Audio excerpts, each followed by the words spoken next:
وقل رب زدني علما. Abu Huraira radiyallahu anhu, il a rapporté un autre hadith du prophète sallallahu alayhi wa sallam. Écoutez bien. Hein. Il a dit, pourquoi je vous dis, comme je vous dis avant de rentrer dans le DAS, il est important de mettre les points sur les i. C'est le genre de rappel là, c'est important. C'est pour ça que j'ai voulu, avant de rentrer dans le cours, de faire ce genre de rappel. Parce que c'est des choses qu'on néglige, mais qui sont très très importantes. Le paradis, c'est pas gratuit. C'est pas en dormant que tu vas accéder au paradis.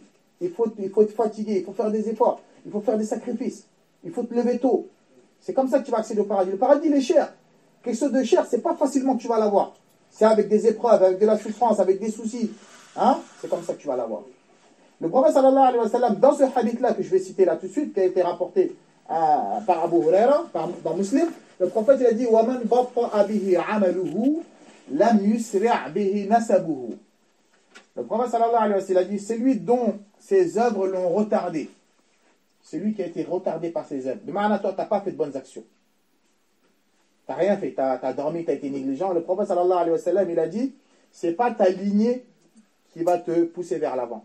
C'est-à-dire, tu viens de la tribu du roi, ou tu es un prince, ou tu es le fils d'un milliardaire, tu es le fils de qui tu veux, du président. Hein? C'est pas ta lignée, ton rang social qui va te faire avancer Yawm al-Qiyamah. Celui dont ses œuvres ils l'ont retardé, le prophète il a dit, c'est pas sa lignée qui va le faire avancer. Vous avez compris ça? On va donner un exemple. Vous voyez, dans la ville ici, on voit souvent des fois, hein, que ce soit les fils ou bien les princes du Golfe, des fois certains quand ils viennent à Paris, ils font n'importe quoi. Ils roulent à 200 km, 800 km/h sur le périphérique ou sur l'autoroute, hein, ils font n'importe quoi. Et quand la police vient pour les arrêter ou autre, ils voient qu'ils ont un passeport diplomatique, oh là là là, il ne faut pas les toucher, eux c'est les fils des princes, sinon il y aura un incident diplomatique, il y aura ci, il y aura ça. Personne ne les touche. Allez, ça gadali. Pourquoi? Parce qu'ils viennent d'une grande famille, même si eux ils font n'importe quoi, même s'ils ne travaillent pas, l'argent est coule à flot, le compte bancaire il est toujours bien garni, bien fourni. Ça. Mais Yawm al-Qiyamah, c'est pas comme ça. Ça c'est dans la dunya ça. Yawm al-Qiyamah, sois le fils d'un prophète, même si tu veux. C'est pas ça qui va te faire passer. Est-ce que vous avez compris ça? Sois le fils d'un prophète. Le fils du prophète Nuh, alayhi salam, son fils il va où? En enfer. Ibrahim, alayhi salam, son père il va où? En enfer. Le prophète, alayhi salam, Abu Talib il va où? En enfer. Donc, chez Allah, subhanahu wa ta'ala, ce qui compte, c'est les œuvres. Il ne va pas regarder toi, tu es le fils d'un tel, un tel. Ça compte pas, ça là-bas. La marchandise d'Allah, elle est chère, c'est le paradis. Le paradis, pour l'avoir, c'est par les œuvres. Donc, quiconque, toi, tu t'es croisé les bras en disant, ouais, moi, mon père, c'est un wali, mon père, c'est un imam, mon père, c'est le roi, un tel, un tel, un tel. Là-bas, ça compte pas. Hein. Personne ne va te demander, c'est qui ton père, là-bas. Personne ne va te demander, t'es africain, t'es malien, t'es sénégalais, t'es tunisien, t'es algérien. Personne ne va te poser cette question-là. Personne ne va te poser la question, t'es un noble, t'es un esclave, t'es un forgeron, t'es ci, c'est ça. Personne ne va te poser cette question-là. Est-ce que vous comprenez ce que je suis en train de dire là? C'est pour ça, fal jannatu, marqué que le paradis, liman amana billahi wa amila saliha walau kana abdan habashiyya. Le paradis, il est voué, le paradis a été créé pour une personne qui croit en Allah subhanahu wa ta'ala et qui commet de bonnes œuvres, même si tu es un esclave.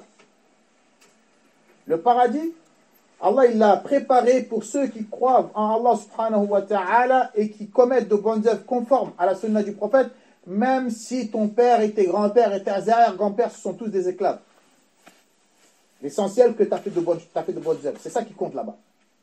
Wannar, et l'enfer, liman kafara billah, et l'enfer a été voué à toute personne pervers, mécréante, hein, polythéiste.